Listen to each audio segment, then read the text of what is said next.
है कि सोमवार की अगर प्रदोष पड़ती है, बहुत ध्यान से सुनना महाराज, सोमवार की प्रदोष पड़ती है तो शंकर भगवान कैलाश पर निवास करते हैं।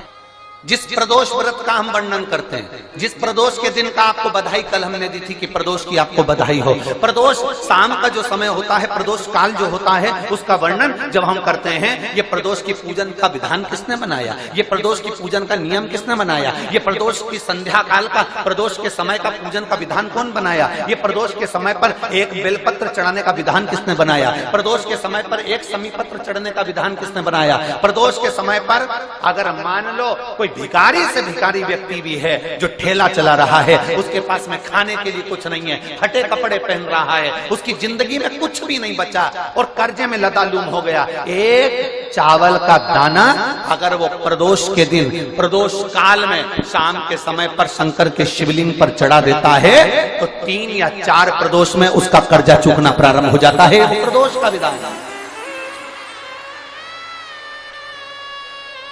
इतना ये प्रदोष का वर्णन करा किसने, इतना प्रदोष की महत्वता बताई किसने, कौन करे इतना वर्णन। अगर प्रदोष की महत्वता बताने वाला कोई है, इसीलिए मेरे शंकर भगवान माता सती को लेकर कुंभज ऋषि के यहाँ, अगस्त ऋषि के यहाँ कथा सुनने के लिए गए थे, क्योंकि उनके बराबर कोई शंकर के महत्व को बता नहीं सकता और प्रदोष के महत्व को नहीं बता सकता। सती मैया को प्रदोष का महत्व बताने के लिए शंकर सती जी को लेकर कुंभज बाबा के यहाँ गए थे, अगस्त ऋषि, कि प्रदोष के महत्व को तो जानो सती, तुम प्रदोष के महत्व को तो सती जानो, तुम प्रदोष के महत्व को तो सती पहचानो कि प्रदोष का महत्व क्या होता है, प्रदोष काल का महत्व क्या होता है, प्रदोष के समय का महत्व क्या होता है। जिस समय पर सूरज डूब रहा हो, चंद्र प्रकाशित हो रहा हो, दोनों का मेल हो रहा हो, ना तो पूरा सूरज डूबा है, ना पूरा चंद्र आया है, ना पूरा अंधेरा है, ना पूरा उजाला है, उस समय को प्रदोष काल कहा गया, उस समय को प्रदोष का समय कहा, प्रदोष काल कहा। अब कई लोग हमसे कहते हैं, गुरुजी आप हमको प्रदोष का समय बताया करो कि प्रदोष काल किसको कहते हैं, प्रदोष का समय किसको कहते हैं। अब एक बात हम आप सबसे कहना चाहते हैं, जितने लोग आस्था चैनल पर सुन रहे हैं, जितने फेसबुक यूट्यूब पर सुन रहे हैं और जितने रेवाड़ी की इस पवित्र धरा पर कथा को सुन रहे हैं, आप सबसे एक बात कहना चाहेंगे, अगर हम समय देखकर बताएं आपको कि शाम को 6 बजे, 6:30 बजे, 6:30 पे लेकर 7:30 के बीच में ये समय है, या 5:30 से लेकर 6:30 तक का ये समय है, या हम तुमको बोल दें कि इतनी बजे ये समय प्रदोष काल का रहेगा या इतनी बजे ये समय रहेगा, तो देखिए कभी कभी ठंड का समय आता है तो दिन जल्दी ढल जाता है, कभी कभी गर्मी का समय रहता है तो दिन बहुत लेट ढलता है। इसलिए समय की गणना से मत चलो, आप तो ये अंदाजा लगाकर रखो कि दिन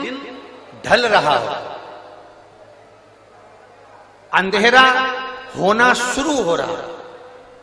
सूरज डूब रहा हो, चंद्र प्रकाशित हो रहा हो, अंधेरा अपना काम कर रहा है, सूरज ढलता जा रहा है, दिन कम होते चले जा रहा है और अंधेरा थोड़ा बढ़ते चले जा रहा है, इन दोनों का जो मिलन का समय हो, अब वो कितनी भी बजे, आप तो बस उसके मिलन का समय निकाल लो, वही समय प्रदोष काल कहलाता है, वही समय प्रदोष।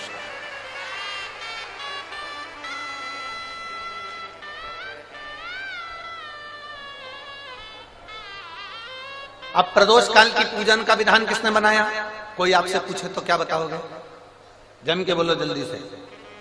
कौन ने बताया था, अगस्त ऋषि।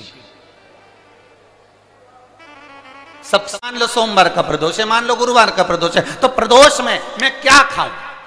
आज के व्रत में क्या खाया जाए। लोग नेट पर सर्च करते हैं, लोग गूगल पर सर्च करते हैं, किताबों में ढूंढते हैं, पोथी पुराणों में ढूंढते हैं, क्या खाया जाए।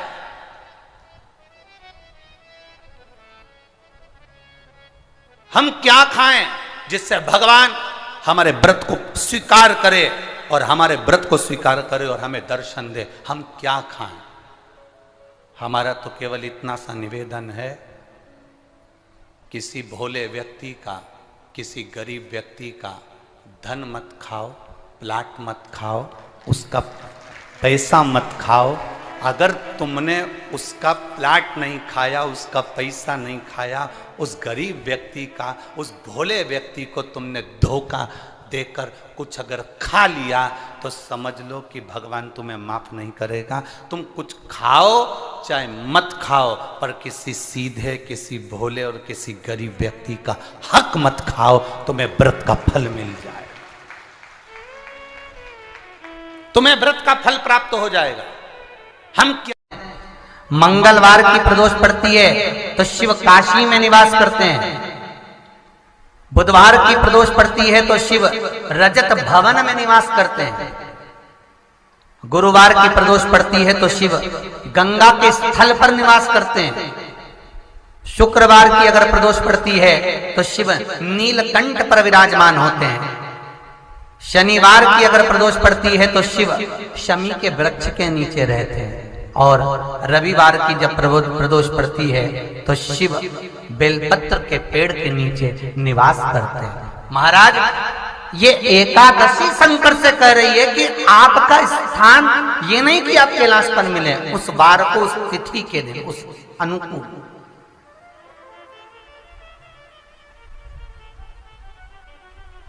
हमारे यहां कहते हैं सोमवार की जो प्रदोष पड़ती है वो इच्छा पूर्ति करती है,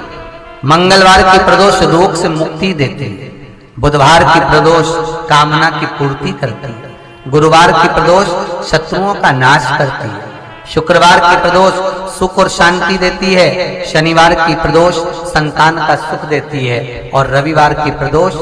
जो काम दुनिया में कोई नहीं कर सकता वो अचूक फल की प्राप्ति रविवार की प्रदोष करा देती है। महाराज, ऐसी प्रदोषों का नियम वर्णन किया चाहिए। भगवान कहते ठीक है, तू थोड़ी देर खड़ी हो। एकादशी सम्मुख खड़ी हुई, पार्वती जी ने जिस अंगुष्ठ का जल पीने के लिए लिया था हाथ में,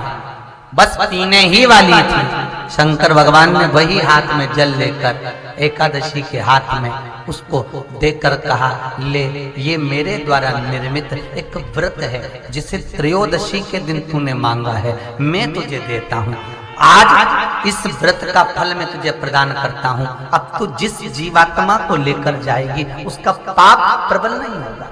किसी स्त्री, पुरुष, बालक, बुजुर्ग जो भी होगा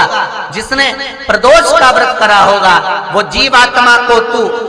किसी फल की कामना से नहीं, स्वतः ही लेकर चली जाए, उसमें कोई कामना नहीं रहे। बन सके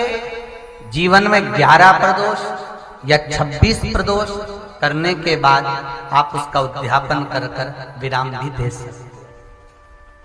पर जीवन में एक बार प्रदोष का व्रत मौका मिले, जिस कामना से, जिस दिन का भाव आपके मन में आए कि मुझे रोग से मुक्ति पाना है तो ये प्रदोष मुझे करना है, मैं रोग मुक्ति के लिए, हम जो भी आपके मन में आ रहा है, संतान प्राप्ति के लिए शनिचरी प्रदोष, आप उसका स्मरण करें। फिर लिखा शिव महापुराण में, बड़ा सुंदर लिखा वेदव्यास जी ने, मान लो आप प्रदोष का व्रत नहीं कर सकते, आप अगर व्रत नहीं कर सकते तो प्रदोष के दिन, प्रदोष काल में शाम का समय, सूर्यास्त का कुछ पल, कुछ घड़ी के पहले से लेकर बाद तक का प्रदोष काल के अंतर्गत आप शंकर जी के मंदिर में जाकर 1 लोटा पानी, 5 बेलपत्र भी अगर समर्पित करते हैं तो संपूर्ण प्रदोष का फल आपके भाग्य में प्रबल हो जाए। शिव महापुराण में इसका या वर का विवाह नहीं होता, 40 साल हो गए या 30 साल हो गए, या जब 28 के बाद में लड़का लड़की क्रॉस हो जाए कि 29 में, 30 में, 32 में, 34 में, 40 तक पहुंच गए और विवाह नहीं हो रहा है, तब बेलपत्री के जो पेड़ होता है, वृक्ष होता है, उस वृक्ष की जो डाली होती है, उस डाली के मनकों से जो माला बनती है, बाजार में भी मिल जाती है बेल की माला, उस माला को भगवान शंकर को समर्पित कर बेलपत्री के वृक्ष के नीचे बैठकर भगवान शंकर का पंचाक्षर मंत्र का जाप करना है। कौन सा मंत्र है? पंचाक्षर। पंचाक्षर मंत्र कल बताया था, नमः शिवाय। कौन सा मंत्र है? नमः शिवाय। षडाक्षर मंत्र है ओम नमः शिवाय। पंचाक्षर मंत्र का जाप करें।